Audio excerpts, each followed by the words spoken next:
Supermom Hudyat na para maglagay na tayo ng paring pork Knorr cubes.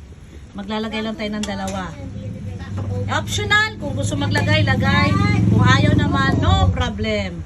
Ngayon, ilalagay ko na ang sweet corn para sumabay na mag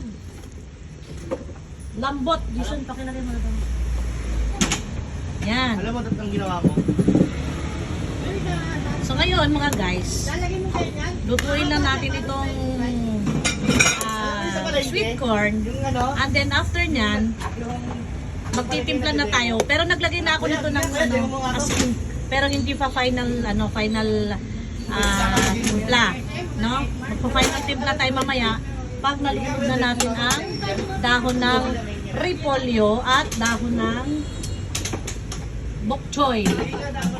Bok choy na napakamahal, 200 ang kilo. Yan. So ngayon, takpan lang natin ulit. Takpan natin at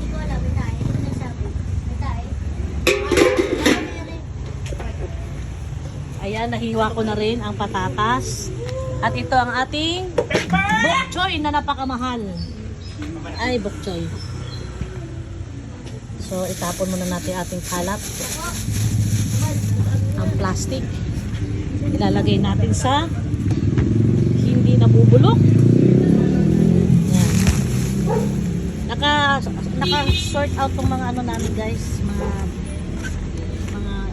Ilagay mo na doon mga kapatid. Ito, hindi nabubulok. Hindi nabubulok. Nabubulok at hindi nabubulok. Pati mga karton, mga papel ay nakahiwalayan kasi hindi yan kinukuha ng basurahan ngayon ng truck. Ito pa, hindi nabubulok. Yan. So si Butiki waiting sa luto. Si Butiki nabusog na, nagalmusal na ng champurado. Oy! Dirty yan! Hindi pwede sa kanya yan. Saan na yung bowl niya? Yung bago niyang damit. Wala na, mancha na. Nasaan yung bowl niya? Kasi ka. Nandiyan na, soccer. Nandiyan. Bukiki! Bukiki!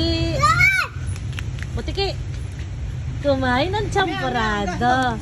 May ebidensya. Oh, ebidensya. Ebidensya. Kumain ng champurado. Agay, ang kulit naman. Ang kulit Dapat yung mga naman. fans niya may ano eh. Ha? Katulad ni Matt kanina, fans ka. Dapat may mga fans. Ano yung tingnan sa fans? Ano? Ha? Fans Tuwan-tuwa si Matt dito pag nakita niya. Ano ba yun? Ate, si Butiki, si Butiki. Fan club. Hay, hay. Nakita ka ng ano mo, subscriber mo kanina, followers mo? Ha? Ay, ito pala si Butiki. Ito palang personal na Butiki. Mas Butiki. Doon sa ilalim na SM, malawak doon. Doon siya maglakad. Butiki. Kaya mo pangalan sa likod doon. Ah, wag nga yan. Wag mo bigay sa kanya dirty yan. Pang big boy lang yan. Hi, Butiki.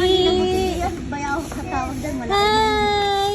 Nandito ang fans mo kanina. Tuwan-tuwa sa'yo. Siya daw.